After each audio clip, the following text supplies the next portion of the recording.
mendoj që Po më shqipni nuk mendoj që je ashtë është e thjeshtë, është ka të thjeshtë. Kusht ka qit me kry Je ke pas qenë o një anë Bes si shpil, Urat e dheo të tjërë shpina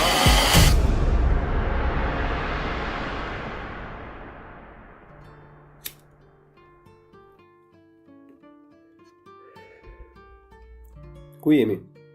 Më saktë ku kemi mbetur. Tingëllon e trist, tingëllon e dhimbshme, tingëllon e mërzitshme, duket e pa shpresë, po e vërteta është që po e vresni të ardhmen, ose po e vrasim të ardhmen. Është e vështirë për të pranuar, por po e vrasim të ardhmen, gjithë bashkë.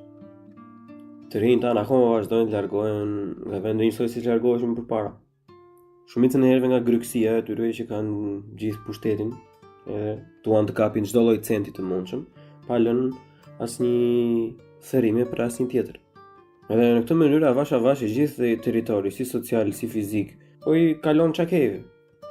Ka shumë në fakt që nuk e ndjejnë, nuk e shohin, nuk preken, po fakti është që nuk ka më mjaftueshëm krah punën në Shqipëri. Nuk e di sa e ndjen një rob i përditshëm që punon në Tiranë, por ne që kemi dhe familje jashtë Tiranës, nuk ka më krah pune. S'po flasim vetëm për të rinj, as të rinj, as të vjetër, nuk ka më. Më e trishta është se mungon punëtori i krahut. Nuk ka mjaftueshëm, nuk ka mjaftueshëm punëtor fabrikash, nuk ka mjaftueshëm punëtor ndërtimi, nuk ka mjaftueshëm punëtor sezonal bujqësie. Nuk ka më kamariera mjaftueshëm avash.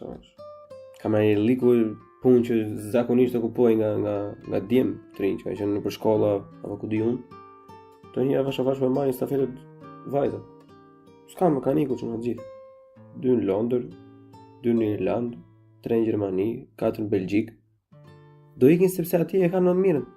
Nuk bësh të bën një sens të madh shumë të rinë akoma me atë kamarierlikun, pa një ditë pushimi, pa turne të ndara, pa kushte pune. Për çfarë do rihet?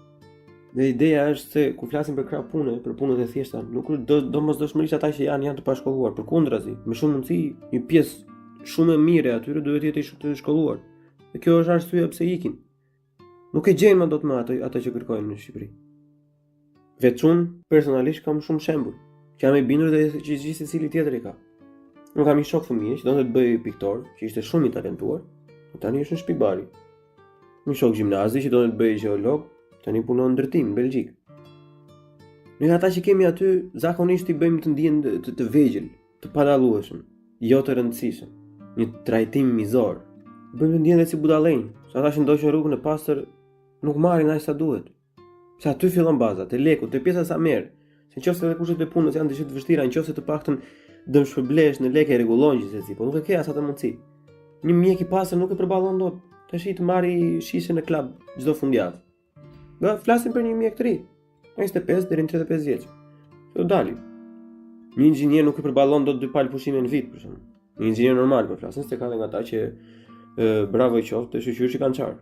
Nuk dele sapi ashtu siç duhet të dali.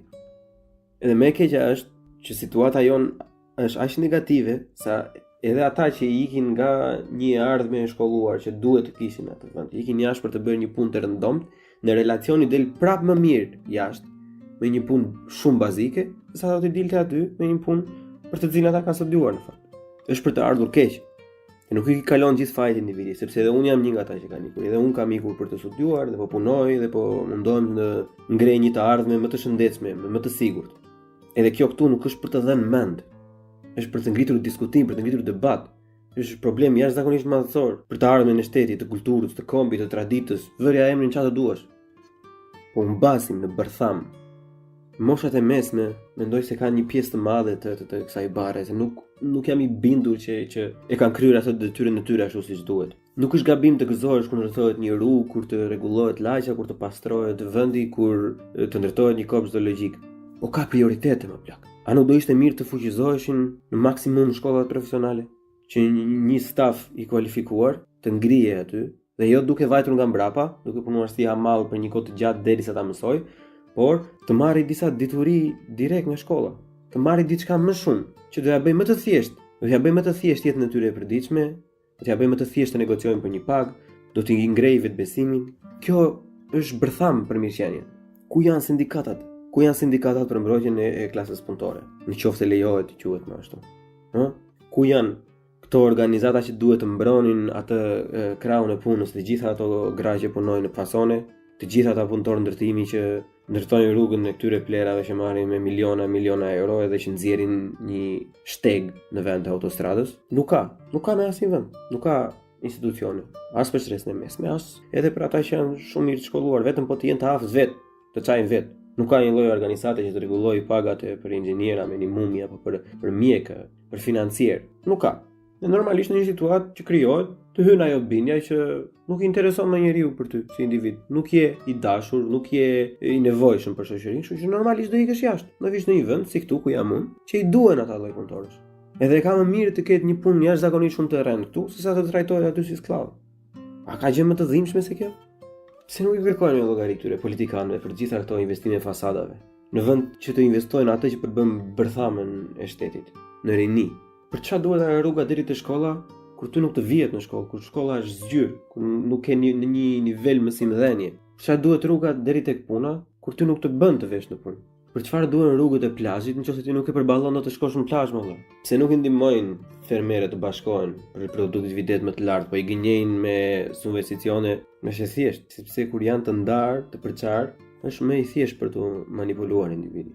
Përse nuk i kontrollon njëri gjitha këto fabrika rrobash, brek, sutjena, fasona që punojnë gjitha ato gra nga jugu në veri, që kalojnë 3000 pal brek në ditë, që secila shitet nga 20 euro, ato plasin nga vapa në verë, ngrin nga i ftohti në dimër, kur ka punë mbajnë me orë të gjata, kur s'ka punë lihen në shtëpi, të kërkojnë pushim nuk kërkojnë dot se kanë frikë se mos i heqin. Pse nuk kontrollojnë këto? Ai shumë do dëmtonte atë ekonominë, edhe fitimin e fabrikës nëse do krijoheshin kushtet më minimale të një mbarvajtje të punës.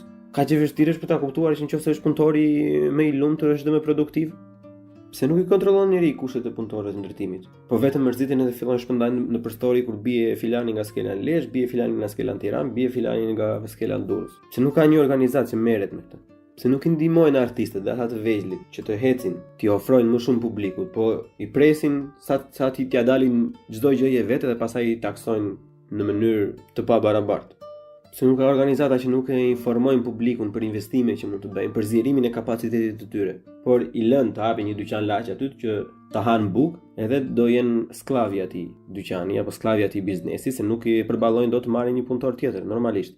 Pse ne akoma edhe sot kësaj dite i kemi idhujt të fortit, duke e ditur shumë mirë që forcia e individit matet në shumë lloj mënyra të ndryshme. Pse e lejojmë ne si shoqëri të ndodhin të gjitha këto? Masun nuk e di, por e sigurt është pjesa që sa më shumë të zgjasë kjo situatë, sa më shumë të mos adresohen këto probleme, aq më shumë persona do largohen, aq më pak do lindin dhe aq më shumë do vdesin. Edhe ku do mbetemi ne pastaj? Do fillojmë do importojmë krah pune nga Afrika, nga India. Ishim dikur vendi me sasinë më të madhe të rinjve në proporcion. Edhe po bëjmë gara me vendet perëndimore tani, aq pak kemi. Koha e prindërve tan ka ikur. Koha është për brezin ton, që të bëjmë diçka më ndryshe për ata që po vijnë pas nesh. Lutja e vetme që kam është debat dhe diskutim. Është vegla më e vlefshme në qoftë se po të duam që ndonjëherë diçka të ndryshojë. Duke ulur kokën, vetëm më keq bëhet. Faleminderit që e dëgjoni podcastin, faleminderit që i ndiqni monologët. Ju lutem të shpërndani mes miqve e shokëve tuaj në qoftë se ju duken të denja, por edhe të komentoni në qoftë se ju duket gabim, në qoftë se keni ide të tjera, në qoftë se nuk jeni dakord. Le të gjejmë një rrugë të përbashkët. Secili për vete nuk e mund ndim dot, nuk e mund ndim dot atë sistem. Dëgjohemi herën tjetër.